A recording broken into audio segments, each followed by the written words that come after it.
Put down the toy. Yeah. This is it. Okay. How?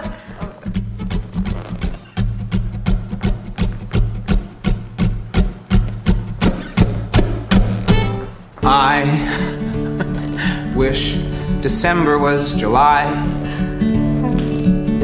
or I wish you and I could find the time to go away to some place cheap where we can meet the locals. You should choose a fruit bowl for your dad. I will pay, it's his place. All of the ladies will say they've got something we'd like. You scan the sand for the camouflaged heads. They know to watch out for our kind. But we won't survive, and it feels like a fine time to fly. It feels like a fine time to fly.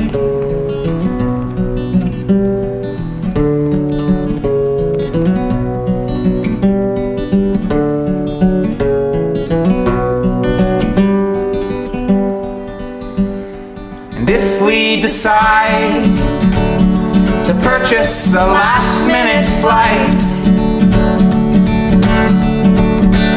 we lay up in Denver for most of the night, surrounded by strangers and dying to fly.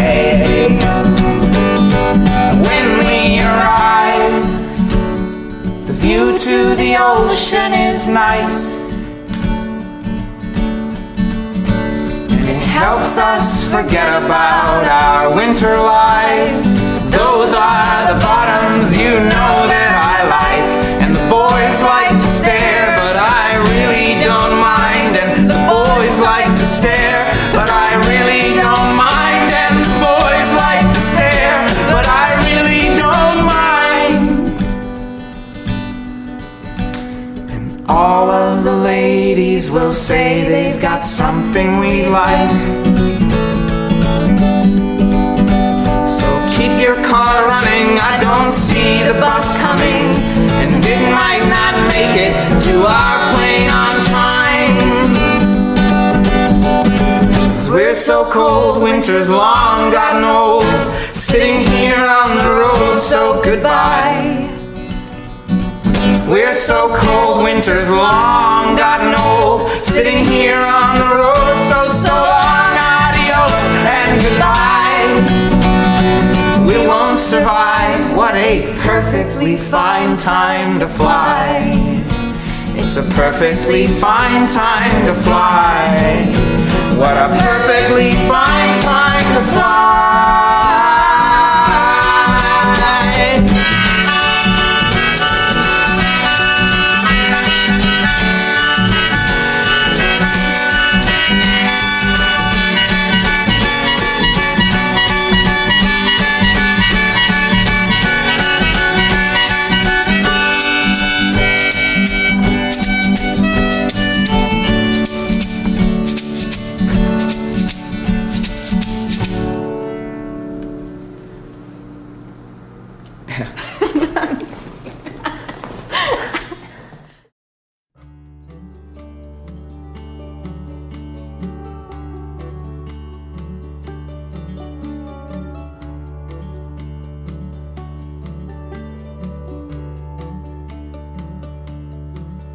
If you chopped our names in half and took what's at the start, the only different letter is just two letters apart, and some call that a coincidence. My godfather, who was my dad's business partner, he was a big Bob Dylan fan his whole life. Like, he went to countless shows. You know, whenever he was within, a few hundred miles, he would go to see Bob. And he suffered from depression that I didn't know about. And about, I guess in 2003, he took his own life. And when I was working in Massachusetts, and so Courtney and I, my sister and I, were working out there. We flew home, and Anyways, the way things unraveled, we had tickets that summer, like a few days later, to a Bob Dylan concert in Massachusetts. So we went back to camp and we went to this concert, and it was just kind of like a coincidence, I guess. But then I just wanted to learn, like, it took me a couple of years of just listening to all the Bob Dylan I could, like, not with any intention, just because I wanted to kind of find out more about what that whole movement was about that he created. And then after like listening to it for a good couple of years and traveling to Australia with it, you know, in my ears, and then coming home and working construction and being very bored, I wanted to learn how to play guitar, and I was like, oh, I just want to play some Bob Dylan songs. Cool. And then it just kind of like one after another just kept going until I had a whole bunch of cover songs, and then started going to open mics, and then I met my bandmates all at open mics. Wow. Yeah. Okay, that's it. And then just started writing gradually my own songs. And then as soon as you start writing your own songs, performing live is like, you don't really want to perform covers. I mean, I do. I really like covers, but it's not the same. It's like, it's not the same, I guess. Once you discover that you indeed do have your own voice, it's a lot more fun to use it, I think, than necessarily someone else's voice. But that being said, they're just words, and anyone's words can be your words. So if you are fortunate enough to have learned a little bit about that, then I guess, it doesn't matter what you're saying. I guess. Okay. And Missy, yourself? How I started when I was very little. My older sister was the singer of the family, and she would always get me to sing harmonies. So I learned very young to sing harmonies. I was so shy that I would always be singing around the desk or around the couch. So she'd be out singing, and I would try my best to hide. That's sing. really funny. But I learned harmonies with my sister. Okay. So that's how you started? That's how I started.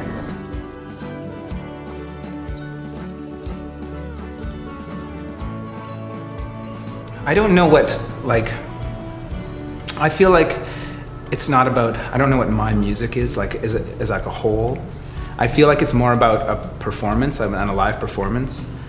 And I guess people can take home music and, you know, on MP3s or whatever, and it's not about that then. But, like, I guess I don't think about it as much in that way. I always think about playing music as a live performance thing, as like a performance thing, and I guess that comes from my theater and acting background.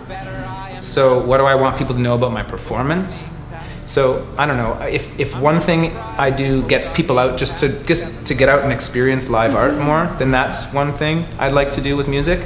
But the other thing is, I think, is to just, maybe show some people who don't think that it's okay to express yourself that way, that it is. That it's okay to express the really good things, and it's okay to express the really bad things, and it's important to express the bad things too, to move everything through. And I can say, okay, well, for me, because I'm not writing the songs, but what I like about these songs is that it's really just a story, and it's just what the best thing that I think Patrick does with his music is really tells stories and tells them not just from a man's point of view, but he also speaks like, you know, just a universal story. So that to me is what is the most unique thing about this music.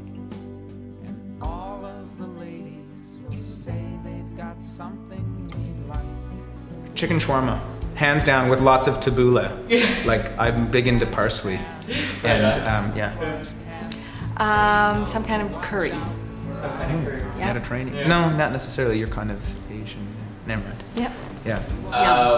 Does it matter West Indies? Does not matter if there's curry involved. I'm excited. Are you spicy? Are you like Maybe, spicy? but without meat. Like I would want anything that's more. Vegetarian curry? Yeah, vegetarian curry sounds good. Cool.